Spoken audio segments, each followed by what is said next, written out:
Hi, welcome to Read With Me, the Hindu newspaper analysis, 18th June 2025. First news article, Kerala High Court bans single-use plastic in hilly areas, hotels. Kerala High Court, plastic വേസ്റ്റിൻ്റെ irresponsible disposal കാരണം single use plastics ആയിട്ടുള്ള plastic bottles, containers, straws അതിൻ്റെയൊക്കെ ഉപയോഗം hilly tourist ഏരിയാസിലും official ഫംഗ്ഷൻസിലും ഒക്കെ ban ചെയ്തിരിക്കുകയാണ്. ഇത് ഒക്ടോബർ 2 മുതൽ നിലവിൽ വരും. ഇറസ്പോൺസിബിൾ പ്ലാസ്റ്റിക് ഡിസ്പോസൽ വൈൽഡ് ലൈഫിനെയും വാട്ടർ ബോഡീസിനെയും അതുപോലെ എൻവയോൺമെൻറ്റിനെയും നെഗറ്റീവ്ലി ഇമ്പാക്റ്റ് ചെയ്യുകയാണ്. ഇതിന് പരിഹാര മാർഗമെന്നോണം സേഫ് ഡ്രിങ്കിങ് വാട്ടർ കിയോസ്കുകൾ അതോറിറ്റീസ് പ്രൊവൈഡ് ചെയ്യണം. അതുപോലെ ഗ്ലാസ് അല്ലെങ്കിൽ സ്റ്റെയിൻലെസ് സ്റ്റീൽ ബോട്ടിൽസ് ടൂറിസ്റ്റ് സ്പോട്ട്സിൽ പ്രൊവൈഡ് ചെയ്യണം, പ്രൊമോട്ട് ചെയ്യണം എന്നും പറയുന്നുണ്ട്. വേസ്റ്റ് മാനേജ്മെൻറ്റ് കാര്യത്തിലാണെങ്കിൽ ഗവൺമെൻറ്റിനോട് പൊതുബോധവൽക്കരണം കൊടുക്കുന്നതിനും അതുപോലെ നാച്ചുറൽ എൻവയോൺമെൻറ്റിൽ പ്ലാസ്റ്റിക് ഡിസ്പോസൽ റെഗുലേറ്റ് ചെയ്യുന്നതിനും നിർദ്ദേശം നൽകിയിട്ടുണ്ട്. Next news article, turmeric farming A new way to ത്വാട്ട് wild animal threat in Kerala's Munnar. കേരളത്തിലെ മൂന്നാറിൽ വൈൽഡ് ആനിമൽ അറ്റാക്സ് കാരണം മുൻപ് അബാൻഡൻ ചെയ്തിരുന്ന ലാൻഡിൽ tribal farmers turmeric farming introduce ചെയ്തിരിക്കുകയാണ്. വൈൽഡ് ലൈഫ് സേഫ്റ്റി നോക്കുകയാണെങ്കിൽ വൈൽഡ് ആനിമൽസ് ആയിട്ടുള്ള എലിഫൻസ്, ബോഴ്സ് ഇവരൊക്കെ ടർമറിക് ഫീൽഡ് അവോയ്ഡ് ചെയ്യും. ഇത് ഫാമിങ്ങിന് ഐഡിയലാണ്.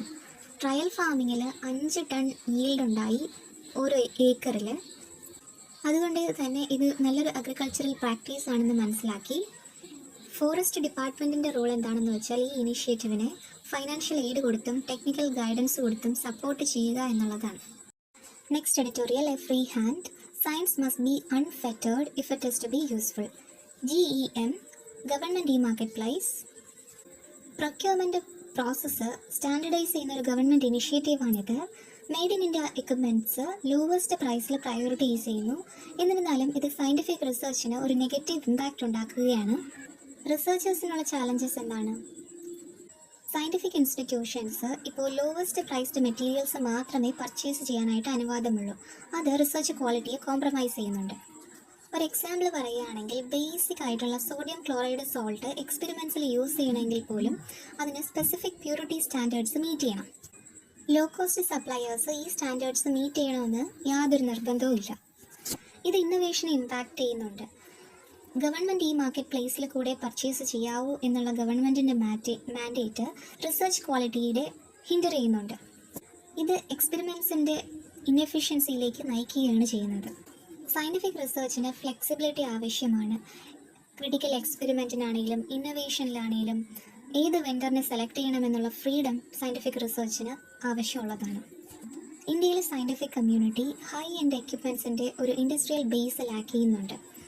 ഗവൺമെൻറ് ഈ മാർക്കറ്റ് പ്ലേസ് മോഡൽ സ്പെഷ്യലൈസ്ഡ് ഐറ്റംസിന് പകരം മാസ് മാർക്കറ്റ് പ്രോഡക്ട്സ് ലോ കോസ്റ്റിന് വേണ്ടി പുഷ് ചെയ്യുമ്പോഴത്തേക്കും അത് പ്രോഗ്രസ്സിന് ഹിൻഡ്രൻസ് ചിലപ്പോൾ ഉണ്ടാക്കാം. Next news article, a chance to rebuild trust, restore faith in air travel. Air India flight AI-171 crash ആയതോടുകൂടി aircraft സേഫ്റ്റിയെക്കുറിച്ചുള്ള കൺസേൺസ് അധികമായിട്ടുണ്ട്. പോരാത്തതിന് എയർ ട്രാവലിനെ ട്രസ്റ്റ് ചെയ്യാമോ ഇല്ലയോ എന്നുള്ള ചോദ്യങ്ങൾ അതും ഉയരുന്നുണ്ട്. ഫ്ലൈറ്റ് ഡേറ്റ റെക്കോർഡർ FDR-ഉം കോക്പിറ്റ് വോയിസ് റെക്കോർഡർ CVR-ഉം ക്രൂഷ്യൽ എവിഡൻസ് നൽകിയെങ്കിൽ പോലും മീഡിയ സ്പെക്കുലേഷൻ ഒരുപാട് പാനിക് ക്രിയേറ്റ് ചെയ്തിട്ടുണ്ട്.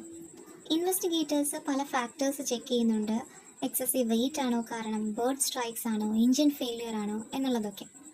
ഈ അഹമ്മദാബാദ് ഫ്ലൈറ്റ് ക്രാഷ് കുറച്ച് ലെസൺസ് വരുന്നുണ്ട്. ക്രിട്ടിക്കൽ മൂമെൻറ്റ്സിൽ പൈലറ്റിൻ്റെ ഡിസിഷൻസിൻ്റെ ഇമ്പോർട്ടൻസ് അടിവര ഇടുന്നത് തന്നെയാണ് ഈ ഒരു ക്രാഷ്.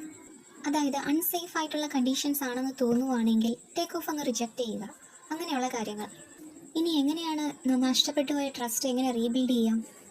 എയർ ട്രാവലിൽ പബ്ലിക്കിൻ്റെ കോൺഫിഡൻസ് റീബിൽഡ് ചെയ്യണമെന്നുണ്ടെങ്കിൽ ട്രാൻസ്പെറൻസിയിലും അതുപോലെ റെഗുലേറ്ററി അക്കൗണ്ടബിലിറ്റിയിലും ഫോക്കസ് ചെയ്യേണ്ടത് ആവശ്യമാണ്. Next news article, India needs to design an inclusive pension system. റിട്ടയർമെൻറ്റിന് ശേഷം ഇക്കണോമിക് സ്റ്റെബിലിറ്റിയും ഡിഗ്നിറ്റിയും ഒക്കെ എൻഷുർ ചെയ്യുന്നത് പെൻഷനാണ്. അതുപോലെ റിട്ടയറീസിൻ്റെ ഫൈനാൻഷ്യൽ ഇൻസ്റ്റെബിലിറ്റി പ്രൊട്ടക്റ്റ് ചെയ്യുന്നതും പെൻഷനാണ്. ഇപ്പോഴത്തെ പെൻഷൻ ലാൻഡ്സ്കേപ്പ് നോക്കുകയാണെങ്കിൽ GDPയുടെ 17% വരുന്നുണ്ട് ഇന്ത്യയുടെ പെൻഷൻ അസറ്റ്സ്. പക്ഷേ ഇത് അഡ്വാൻസ്ഡ് എക്കണോമീസുമായിട്ട് കമ്പയർ ചെയ്ത് നോക്കുമ്പോൾ അവിടെ 80% പെൻഷൻ അസറ്റ്സ്. 12% ഇന്ത്യയുടെ വർക്ക് ഫോഴ്സ് മാത്രമേ ഫോർമൽ പെൻഷൻ സ്കീംസിൽ കവർ ചെയ്തിട്ടുള്ളൂ. GDPയുടെ പകുതിയോളം കോൺട്രിബ്യൂട്ട് ചെയ്യുന്ന ഇൻഫോർമൽ സെക്ടറിലാണ് ബാക്കി 85% വർക്ക് ഫോഴ്സും ഉള്ളത്. പെൻഷനിൽ നിന്ന് എക്സ്ക്ലൂഡ് ചെയ്യുക എന്ന് പറയുന്നത് തന്നെ ഒരു ഫൈനാൻഷ്യൽ ക്രൈസിസ് ക്രിയേറ്റ് ചെയ്യുകയാണ്. ഇന്ത്യയുടെ ഓൾഡ് ഏജ് ഡിപ്പെൻഡൻസി റേഷ്യോ 2050 ആകുമ്പോഴത്തേക്ക് 30% വർദ്ധിക്കുമെന്നാണ് കണക്ക്. ഒരു ഫ്രാഗ്മെൻറ്റഡ് പെൻഷൻ സിസ്റ്റമാണ് മേജർ ബാരിയർ. അതുകൊണ്ട് തന്നെ ഇൻ്റഗ്രേഷൻ്റെ ആവശ്യകത വളരെയധികം വലുതാണ്.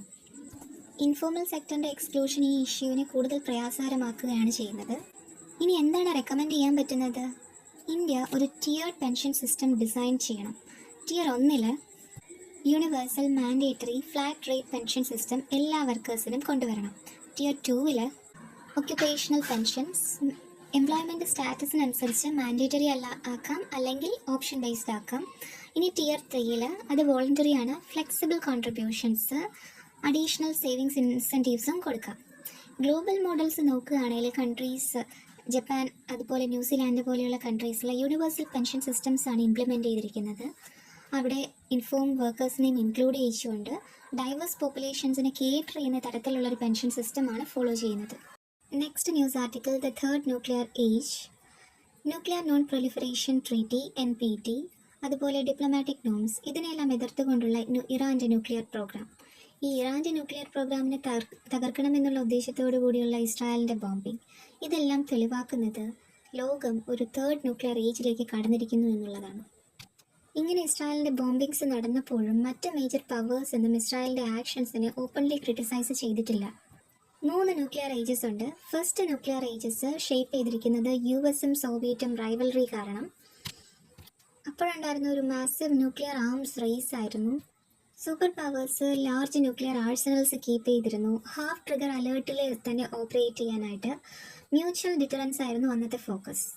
സെക്കൻഡ് ന്യൂക്ലിയർ ഏജ് കോൾഡ് വാറിന് ശേഷമുള്ള ഡിസാർമമെൻറ്റിൻ്റെ എറ. അവിടെ കാര്യമായിട്ടുള്ള NPT, സ്റ്റാർട്ട് പോലെയുള്ള പദ്ധതികൾ ന്യൂക്ലിയർ വെപ്പൺസിനെ സ്കെയിൽ ബാക്ക് ചെയ്യണമെന്നുള്ള എയിമോട് കൂടി വർദ്ധിച്ച പ്രോഗ്രാംസ്. എന്നിരുന്നാൽ പോലും ചില കൺട്രീസ് സിഗ്നിഫിക്കൻ്റ് ആഴ്സണൽസ് മെയിൻറ്റെയിൻ ചെയ്യുന്നുണ്ടായിരുന്നു. തേർഡ് ന്യൂക്ലിയർ ഏജ്, ഇതാണൊരു മെസ്സിയർ എറ. പവർ ഡൈനാമിക്സ് അങ്ങോട്ടും ഇങ്ങോട്ടും ഷിഫ്റ്റ് ചെയ്യുന്ന ഒരു സമയം. ന്യൂക്ലിയർ ഡിറ്ററൻസ് സ്റ്റെബിലിറ്റി ഗ്യാരണ്ടി ചെയ്യുമെന്ന് യാതൊരു പ്രതീക്ഷയുമില്ല. റഷ്യ, ചൈന പോലെയുള്ള കൺട്രീസ് അവരുടെ ആഴ്സണൽസ് എക്സ്പാൻഡ് ചെയ്യാണ്. അതേസമയം ഇന്ത്യ, പാകിസ്ഥാനൊക്കെ നമ്മുടെ ന്യൂക്ലിയർ കേപ്പബിലിറ്റീസ് മോഡേണൈസ് ചെയ്യുകയാണ്. അപ്പോൾ എന്തുകൊണ്ടാണ് ഈ ഡിറ്ററൻസ് തിങ്കിങ്ങിൽ ഒരു ഷിഫ്റ്റ് വരുന്നത്? റഷ്യയും വെസ്റ്റുമായിട്ടുള്ള ഡിറ്റീരിയോറേറ്റിംഗ് റിലേഷൻസ്, അതുപോലെ ചൈനയുടെ ന്യൂക്ലിയർ ബിൽഡപ്പ്, ഇതെല്ലാം ന്യൂക്ലിയർ വെപ്പൺസിനോടുള്ള ആറ്റിറ്റ്യൂഡ് ദൃഢമാക്കുകയാണ് ചെയ്യുന്നത്. റഷ്യ ഉക്രൈൻ കോൺഫ്ലിക്റ്റിൽ പലതവണയും റഷ്യ ന്യൂക്ലിയർ വെപ്പൺസ് യൂസ് ചെയ്യുമെന്ന് ത്രെട്ട് ചെയ്തിട്ടുണ്ട്. നാറ്റോ അതിൻ്റെ സ്ഥാനം വീണ്ടും വിലയിരുത്തുകയാണ്. ഫ്രാൻസും ബ്രിട്ടൻ പോലെയുള്ള രാജ്യങ്ങൾ അവരുടെ ന്യൂക്ലിയർ കേപ്പബിലിറ്റീസ് സ്ട്രെങ്തൻ ചെയ്യുകയാണ്. Next news article text and context പേജിലെ ആർട്ടിക്കിളാണ്. What is Netanyahu's end game in Iran? Israel June 13 ഒരു ഓൾ ഔട്ട് എയർ വാർ ഇറാന് മേൽ ലോഞ്ച് ചെയ്യുകയാണ്. ഇറാൻ്റെ ന്യൂക്ലിയർ പ്രോഗ്രാമിനെ ടാർഗറ്റ് ചെയ്തുകൊണ്ട് നെതാൻസ് ന്യൂക്ലിയർ ഫെസിലിറ്റി അതുപോലെ മറ്റുള്ള മിസൈൽ സൈറ്റ്സിനെയൊക്കെ ബോംബ് ചെയ്യുന്നു. ഇസ്രായേലിൻ്റെ പ്രൈമറി ഗോള് ഇറാൻ്റെ ന്യൂക്ലിയർ കേപ്പബിലിറ്റീസിനെ ഡിസ്ട്രോയ് ചെയ്യുക എന്നുള്ളതാണ്. പക്ഷേ അവിടെ ഒരു ചോദ്യം ഉയരുന്നത് ഇസ്രായേലിൻ്റെ അറ്റാക്കിൻ്റെ ഒരു ഇഫക്റ്റീവ്നെസ്സിനെ കുറിച്ചാണ്. കാരണം ഹൈലി ഫോർട്ടിഫൈഡ് അണ്ടർഗ്രൗണ്ട് ഫെസിലിറ്റീസ് ഇറാൻ്റെ, അവിടേക്ക് ഇസ്രായേലിൻ്റെ സ്ട്രാറ്റജിക് ബോംബേഴ്സിന് എത്താനുള്ള കേപ്പബിലിറ്റി ഉണ്ടോ എന്നുള്ളത് ഒരു ചോദ്യചിഹ്നമാണ്. ഇൻ്റർനാഷണൽ അറ്റോമിക് എനർജി ഏജൻസി ഇസ്രായേലിൻ്റെ എയർ സ്ട്രൈക്ക് നതാൻസിൽ ഒരുപാട് സിഗ്നിഫിക്കൻറ്റ് ഡാമേജ് ക്രിയേറ്റ് ചെയ്തു എന്ന് റിപ്പോർട്ട് ചെയ്യുന്നുണ്ട്. പക്ഷേ എന്നിരുന്നാൽ പോലും ഇറാൻ്റെ ന്യൂക്ലിയർ പ്രോഗ്രാമിനെ കംപ്ലീറ്റ് ആയിട്ട് ഡിസ്ട്രോയ് ചെയ്യാനായിട്ട് ഈ അറ്റാക്ക് കൊണ്ട് കഴിഞ്ഞിട്ടില്ല. 2 കൺട്രീസും അങ്ങോട്ടും ഇങ്ങോട്ടും missiles തൊടുത്തു.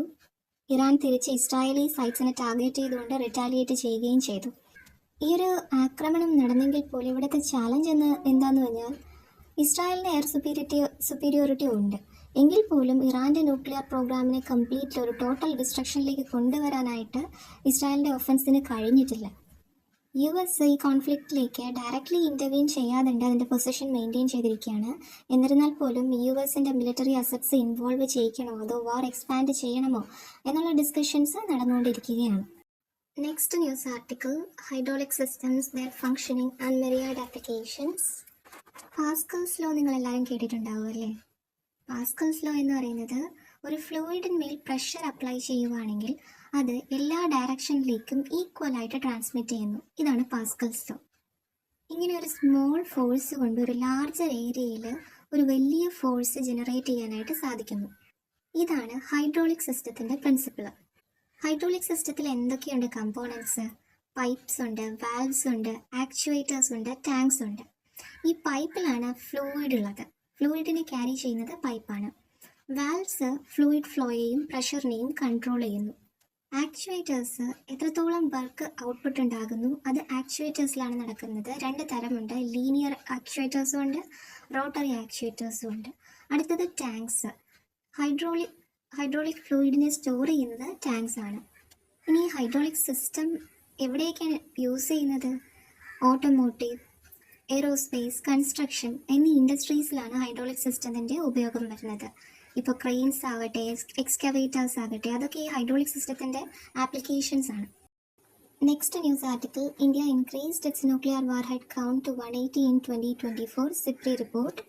Stockholm international peace research institute SIPRI റിപ്പോർട്ടിൻ്റെ അടിസ്ഥാനത്തിൽ ഇന്ത്യയുടെ ന്യൂക്ലിയർ വാർഹെഡിൻ്റെ എണ്ണം 2024 ആയപ്പോഴേക്കും 180 വർദ്ധിച്ചിട്ടുണ്ട് എന്നാണ് പറയുന്നത്. ഇത് ഗ്ലോബലി ഒരു ന്യൂക്ലിയർ വെപ്പൺ മോഡേണൈസേഷൻ്റെ ട്രെൻഡാണ് കാണിക്കുന്നത്. സിപ്രിയുടെ കണക്ക് പ്രകാരം 9 ന്യൂക്ലിയർ ആംഡ് കൺട്രീസ് അവരുടെ സ്റ്റോക്ക് പൈൽസ് ഇൻക്രീസ് ചെയ്യുന്നു എന്നാണ്. ഇനി ആർക്കാണ് ഏറ്റവും അധികം എന്ന് നോക്കിക്കഴിഞ്ഞാൽ റഷ്യക്കാണ്. 4000-ഓളം ന്യൂക്ലിയർ വാർഹെഡ്സ് റഷ്യക്കുണ്ട്. അത് കഴിഞ്ഞ് US 3700-ഓളം, അത് കഴിഞ്ഞ് ചൈന 600, അത് കഴിഞ്ഞ് ഫ്രാൻസ് 290, UK 200, ഇന്ത്യ 180. ഇന്ത്യ അപ്പോൾ ഈ റേസിൽ 6ാം സ്ഥാനത്താണ്. ഇന്ത്യ കഴിഞ്ഞ് നമ്മുടെ തൊട്ടടുത്ത് വരുന്നത് പാകിസ്ഥാനാണ് 170. അത് കഴിഞ്ഞിട്ടാണ് ഇസ്രായേലും നോർത്ത് കൊറിയയ്ക്ക് വരുന്നത്. ഇന്ത്യ പാകിസ്ഥാൻ ടെൻഷൻസ് എസ്കലേറ്റ് ചെയ്യുന്ന ഈ ഒരു സാഹചര്യത്തിൽ ന്യൂക്ലിയർ ക്രൈസിസിനെ കുറിച്ചുള്ള കൺസേൺസും കൂടി വരികയാണ്. കാരണം പാകിസ്ഥാനും നമ്മുടെ ഏകദേശം തൊട്ടടുത്ത് തന്നെയുണ്ട്. 170ഓളം വാർഹെഡ്സ് പാകിസ്ഥാൻ്റെ സ്റ്റോക്ക് പൈലിലുണ്ട്. ഏറ്റവും ടോപ്പിൽ നോക്കുകയാണെങ്കിൽ റഷ്യയും US-ഉം അവർ തന്നെയാണ് ലാർജസ്റ്റ് ന്യൂക്ലിയർ ആർസനൽസ് കീപ്പ് ചെയ്യുന്ന രാജ്യങ്ങൾ. അപ്പോൾ ഇതൊന്ന് കാണുമ്പോൾ നമുക്ക് എന്താ മനസ്സിലാവുന്നത്? ഇങ്ങനെ ഒരു ന്യൂക്ലിയർ ആംസ് റേസ് ന്യൂക്ലിയർ ക്രൈസിസിൻ്റെ റിസ്ക് കൂട്ടുകയാണ്. എസ്പെഷ്യലി സ്ട്രാറ്റജിക് മിസൈൽ കേപ്പബിലിറ്റീസ് എല്ലാം കൂടി വരുന്നൊരു സാഹചര്യത്തിൽ. ഈ ഒരു സാഹചര്യത്തിൽ നമുക്ക് എന്താണ് ആവശ്യം? പുതിയ ട്രീറ്റീസ് ആണല്ലേ. കാരണം സ്റ്റോക്ക് പൈൽ ഇങ്ങനെ ഓരോ രാജ്യങ്ങളും കൂട്ടിക്കൊണ്ടിരിക്കുമ്പോൾ അതിനെ ലിമിറ്റ് ചെയ്യുന്നതിനുള്ള എന്തെങ്കിലും ട്രീറ്റീസോ എഗ്രിമെൻറ്റ്സോ അതാണ് വേണ്ടതായിട്ടുള്ളത്. Next news article, Amarnath Yatra routes made no fly zones, more CAPF personnel deployed. Jammu and Kashmir government Amarnath Yatra റൂട്ട്സിൽ ഒരു നോ ഫ്ലൈ സോൺസ് ആയിട്ട് ഡിക്ലെയർ ചെയ്തിരിക്കുകയാണ്. ജൂലൈ 1 മുതൽ ഓഗസ്റ്റ് 10 വരെ aerial threats, UAVs, unmanned aerial vehicles, അതുപോലെ ഡ്രോൺസ്, ബലൂൺസ് വെച്ചിട്ടുള്ള ഏരിയൽ ത്രെഡ്സ് പ്രിവെൻറ്റ് ചെയ്യുന്നതിനാണ് ഇങ്ങനെ ചെയ്തിരിക്കുന്നത്. റെസ്ട്രിക്ഷൻസ് ഉണ്ടെങ്കിലും അത് മെഡിക്കൽ ഇവാക്വേഷനെയോ ഡിസാസ്റ്റർ മാനേജ്മെൻറ്റിനെയോ സെക്യൂരിറ്റി സർവൈലൻസിനെയോ ഒന്നും അപ്ലൈ ചെയ്യുന്നില്ല. അവരെയൊന്നും റെസ്ട്രിക്റ്റ് ചെയ്യുന്നില്ല. അവരെല്ലാം എക്സംപ്റ്റഡ് ആണ്. കൂടാതെ സെക്യൂരിറ്റി കൂട്ടുന്നതിന് വേണ്ടിയിട്ട് 580 central armed police force CAPF പേഴ്സണലിനെ ഡിപ്ലോയ് ചെയ്തിട്ടുണ്ട് യാത്രയ്ക്ക് വേണ്ടിയിട്ട്. കൂടാതെ അഡീഷണൽ സെക്യൂരിറ്റി മെഷേഴ്സും സ്മൂത്ത് പിൽഗ്രിമേജിന് വേണ്ടിയിട്ട് ഇംപ്ലിമെൻറ്റ് ചെയ്യുന്നുണ്ട്. ഏപ്രിലിൽ നടന്ന പഹൽഗാം ടെറർ അറ്റാക്ക് 26 സിവിലിയൻസിനെ കൊന്ന ഒരു അറ്റാക്ക്.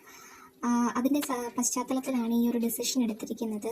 കൂടാതെ യാത്രാ റൂട്ടിനടുത്താണ് പഹൽഗാം അറ്റാക്ക് നടന്ന ബൽസരൻ മെഡോയും. അതുകൊണ്ട് സെക്യൂരിറ്റി കൂടുതൽ ഇമ്പോർട്ടൻസ് കൊടുക്കുന്നുണ്ട്. അടുത്ത ബിസിനസ് പേജിലേക്ക് വന്നു കഴിഞ്ഞാൽ next news article, just 70% of IPOs listed at A premium in CY 2025. പുതിയതായിട്ട് സ്റ്റോക്ക് ലിസ്റ്റ് ചെയ്തിരിക്കുന്ന കമ്പനീസിന് പെർഫോമൻസ് അഡ്വേഴ്സ് ഇമ്പാക്റ്റ് ആണ് സംഭവിച്ചിരിക്കുന്നത്. കാരണം വോളറ്റൈൽ മാർക്കറ്റ്സ് തന്നെയാണ്. ലിസ്റ്റിംഗ് ഗെയിൻസ് കമ്പയർ ചെയ്ത് നോക്കുകയാണെങ്കിൽ 2024 45-49% വെച്ച് നോക്കുമ്പോൾ 2025 അത് വെറും 7% ഡ്രോപ്പ് ചെയ്തിരിക്കുകയാണ്. 2017 തൊട്ടുള്ള കാലയളവ് നോക്കുകയാണെങ്കിൽ ഈ വർഷം 2025 ഏറ്റവും lowest. 2017 78% IPOs listed premium list ചെയ്തിരുന്നു.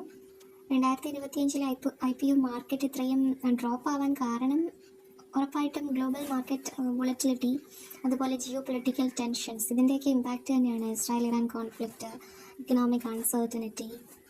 IPOനെ ഇമ്പാക്റ്റ് ചെയ്യുന്ന ഫാക്ടേഴ്സ് എന്തൊക്കെയാണെന്ന് ലിസ്റ്റ് ചെയ്യുകയാണെങ്കിൽ ഒന്നാമത് ഓഫ്കോഴ്സ് ജിയോ പൊളിറ്റിക്കൽ ടെൻഷൻസ്, US-ൻ്റെ ടാരിഫ് ആക്ഷൻസ് വരും.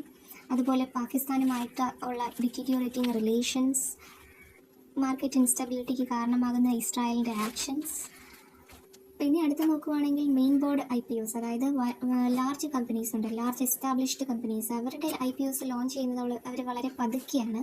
ഏകദേശം 17 കമ്പനീസ് മാത്രമേ ജൂൺ 2025 ആയിട്ടും ലിസ്റ്റ് ചെയ്തിട്ടുള്ളൂ. നെക്സ്റ്റ് ഫാക്ടർ നോക്കുകയാണെങ്കിൽ പ്രൈസ് വോളറ്റിലിറ്റിയാണ്. സെവറൽ IPOs അവരുടെ ഷെയർ പ്രൈസ് വളരെ ഡ്രാസ്റ്റിക്കലി ഫോളോ ചെയ്യുന്നത് വിറ്റ്നസ് ചെയ്തു. അവരുടെ ഇഷ്യൂ പ്രൈസിനേക്കാളും വളരെ ലോവസ്റ്റ് പ്രൈസിൽ ട്രേഡ് ചെയ്യുന്നത് കണ്ടു. ചില കേസിലൊക്കെ ആണെങ്കിൽ അവരുടെ ഓഫർ പ്രൈസിനേക്കാളും 80% ഡ്രോപ്പ് ചെയ്തിട്ട് ട്രേഡ് ചെയ്യുന്നതൊക്കെ കണ്ടു. നെക്സ്റ്റ് ന്യൂസ് ആർട്ടിക്കിൾ സയൻസ് പേജിലേതാണ്. Rice reveals surprise ability to adapt to cold faster than evolution. Lamarck's theory എന്താണെന്ന് അറിയാമോ? ജോൺ ബാപ്റ്റിസ്റ്റ് ലാമാർക്ക് 1800-കളിൽ ഒരു തിയറി പ്രപ്പോസ് ചെയ്തു, the theory of acquired characteristics. ആ തിയറി എന്താ സ്റ്റേറ്റ് ചെയ്യുന്നതെന്ന് വെച്ചാൽ, ഓർഗാനിസംസ് അവരുടെ ജീവിത കാലയളവിൽ അക്വയർ ചെയ്യുന്ന ട്രേറ്റ്സ് അത് അവരുടെ ഓഫ്സ്പ്രിങ്ങിലേക്ക് പാസ് ചെയ്യും. കുറച്ച് റിസർച്ചേഴ്സ് ഒരു സ്റ്റഡി നടത്തി റൈസ് പ്ലാന്റ്സിൽ, അതായത് റൈസ് പ്ലാന്റ്സ് ലോ ടെമ്പറേച്ചറിലും വളരുന്നുണ്ട്. അതായത് റൈസ് പ്ലാന്റ്സ് വളരെ വേഗം അഡാപ്റ്റ് ചെയ്തു ചേഞ്ചിങ് ടെമ്പറേച്ചറിനനുസരിച്ചിട്ട്. അതായത് പ്ലാന്റ്സിലെ ACT1 ജീൻ, അതിലെ എപ്പിജനറ്റിക് മാർക്സ് അവർ ചേഞ്ച് ചെയ്തു, പ്ലാന്റ്സ് തന്നെ ചേഞ്ച് ചെയ്തു. അത് കോൾഡ് ക്ലൈമറ്റ്സിലും അവരെ സർവൈവ് ചെയ്യാനായിട്ട് ഹെൽപ്പ് ചെയ്തു. അപ്പോൾ ഇത് ലാമാർക്സിൻ്റെ തിയറിയെ, വ്യൂസിനെയൊക്കെ സപ്പോർട്ട് ചെയ്യുന്ന ഒരു സ്റ്റഡിയാണ്. അപ്പോൾ ഈ പഠനം തെളിയിക്കുന്നത് എന്താണ്? എൻവയോൺമെൻറ്റൽ ഫാക്ടേഴ്സ് പ്ലാന്റ്സിൻ്റെ ഒക്കെ അല്ലെങ്കിൽ ഓർഗാനിസത്തിൻ്റെ ഇൻഹെറിറ്റൻസിനെ ഇൻഫ്ലുവൻസ് ചെയ്യുന്നുണ്ട്. ഡാർവിൻ്റെ നാച്ചുറൽ സെലക്ഷൻ എന്ന് പറയുന്ന പ്രപ്പോസലിനെ റിജക്റ്റ് ചെയ്തുകൊണ്ടാണ് അല്ലെങ്കിൽ ഡിസ്മിസ് ചെയ്തുകൊണ്ടാണ് ലാമാർക്കിൻ്റെ തിയറിയെ ഈ കണ്ടെത്തൽ സപ്പോർട്ട് ചെയ്യുന്നത്. റൈസ് പ്ലാന്റ്സിനെ ലോ ടെമ്പറേച്ചേഴ്സിൽ ഒരു കാലയളവിൽ വളർത്തി നോക്കി. മൾട്ടിപ്പിൾ ജനറേഷൻസ് സയൻറ്റിസ്റ്റ് റിസർച്ച് ചെയ്തു. അപ്പോൾ വ്യക്തമായ കാര്യമെന്ന് പറഞ്ഞാൽ അവരുടെ ജനറ്റിക് ഡിസൈനിൽ ഉണ്ടാകുന്ന ചേഞ്ചസ് അത് ഓഫ്സ്പ്രിങ്ങിനെ പാസ് ഡൗൺ ചെയ്യുന്നുണ്ട്. അതായത് അവരുടെ ജനറ്റിക് എക്സ്പ്രഷനെ എൻവയോൺമെൻറ്റ് ഇൻഫ്ലുവൻസ് ചെയ്യുന്നുണ്ട് എന്നുള്ള കാര്യം. ഈ കണ്ടുപിടുത്തം എന്ന് പറയുന്നത് ഒരു റവല്യൂഷണറിയാണ്. കാരണം ഓർഗാനിസത്തിന് എപ്പിജനറ്റിക്കലി അഡാപ്റ്റ് ചെയ്യാനായിട്ടുള്ള കഴിവുണ്ട് എന്ന് തെളിയിച്ചിരിക്കുകയാണ്. ഡാർവിൻ്റെ എവല്യൂഷനെ ചാലഞ്ച് ചെയ്തുകൊണ്ടാണ് ഈ ഒരു തിയറി പുറത്തേക്ക് വന്നിരിക്കുന്നത്. Next and final article, what is synthetic aperture radar? Synthetic aperture radar SAR ഇതെന്ന് പറയുന്നത് ഡാർക്ക് അല്ലെങ്കിൽ ക്ലൗഡി കണ്ടീഷൻസിൽ പോലും ഒരു ഷാർപ്പ് ഇമേജ് ക്രിയേറ്റ് ചെയ്യാനുള്ള ടെക്നോളജിയാണ്. റെഗുലർ ക്യാമറാസിന് പകരം SAR മൈക്രോവേവ് പൾസസ് പുറത്തേക്ക് വിടുന്നു. അത് എക്കോസിനെ റെക്കോർഡ് ചെയ്യുകയും ഒരു ഡീറ്റെയിൽഡ് ഇമേജ് ക്രിയേറ്റ് ചെയ്യുകയാണ് ചെയ്യുന്നത്. SARന് 2 കമ്പോണൻസ് ഉണ്ട്, ഒന്ന് ആൻറ്റിനയും 2 മൂവിങ് പ്ലാറ്റ്ഫോമും. ഈ ആൻറ്റിനയാണ് റിഫ്ലക്റ്റ് ചെയ്യുന്ന മൈക്രോവേവ് സിഗ്നൽസ് റിസീവ് ചെയ്യുന്നത്. എത്രയാണോ ആൻറ്റിനയ്ക്ക് നീളം കൂടുതൽ അത്രയും ബെറ്റർ റെസൊല്യൂഷൻ കിട്ടും. പക്ഷേ ലാർജ് ആൻറ്റിനാസ് മെയിൻറ്റെയിൻ ചെയ്യാനായിട്ട് പാടാണ്. SARൽ ഒരു ചെറിയ ആൻറ്റിന മൂവിങ് പ്ലാറ്റ്ഫോമിൽ ഘടിപ്പിച്ചിരിക്കുകയാണ് ചെയ്യുന്നത്, അതായത് ഒരു സാറ്റലൈറ്റ് പോലെയുള്ള സംഭവത്തിൽ. അപ്പോൾ മൾട്ടിപ്പിൾ പൊസിഷനിലുള്ള ഡേറ്റ ക്യാപ്ചർ ചെയ്യാനായിട്ട് കഴിയുന്നു. അങ്ങനെയാണ് ഒരു ഹൈ റെസൊല്യൂഷൻ ഇമേജ് ക്രിയേറ്റ് ചെയ്യുന്നത്. ഇനി SARൻ്റെ അഡ്വാൻറ്റേജസ് എന്തൊക്കെയാണ്? ഒന്ന്, പെനട്രേഷൻ എബിലിറ്റി. അതായത് SARന് ക്ലൗഡ്സ്, സ്മോക്ക്, ലൈറ്റ്, റെയിൻഫോൾ ഇതിനെല്ലാം പെനട്രേറ്റ് ചെയ്തുകൊണ്ട് ക്യാമറാസ് ഒപ്റ്റിക്കൽ സെൻസേഴ്സ് യൂസ് ചെയ്ത് പിക്ചർ ക്രിയേറ്റ് ചെയ്യുന്നു. അടുത്തതെന്ന് പറയുന്നത് അതിൻ്റെ അഡ്വാൻറ്റേജ് മാപ്പിംഗ് കേപ്പബിലിറ്റിയാണ്. കാരണം വലിയൊരു ലാൻഡ് ഏരിയ അല്ലെങ്കിൽ ഓഷ്യൻ അല്ലെങ്കിൽ ഐസ് എൻവയോൺമെൻറ്റിൽ ഉണ്ടാകുന്ന സറ്റിൽ ചേഞ്ചസ് പോലും ഡിറ്റക്റ്റ് ചെയ്യാനായിട്ട് സിന്തറ്റിക് അപ്പർച്ചർ റഡാറിന് കഴിയുന്നുണ്ട്. പ്രത്യേകിച്ച് വെജിറ്റേഷൻ എന്തെങ്കിലും മാറ്റമുണ്ടോ, സോയിലിന് അല്ലെങ്കിൽ വാട്ടർ ബോഡീസിന്, ഇതെല്ലാം ക്യാപ്ചർ ചെയ്യാനായിട്ട് SARന് കഴിയും. നിസാർ മിഷൻ, അതായത് നാസയും ഇസ്രോയും കൂടെ കൊളാബറേറ്റ് ചെയ്തിട്ടുള്ള ഒരു സാർ മിഷനാണ്. അത് എർത്തിൻ്റെ സർഫസ് ഓരോ 12 ദിവസവും സ്കാൻ ചെയ്യുകയാണ്. അങ്ങനെ ഒരു വാല്യുബിൾ എൻവയോൺമെൻറ്റൽ ഡേറ്റ നമുക്ക് കിട്ടുന്നു. ഇത്രയൊക്കെയാണ് ഇന്നത്തെ newspaper article. Thank you for watching.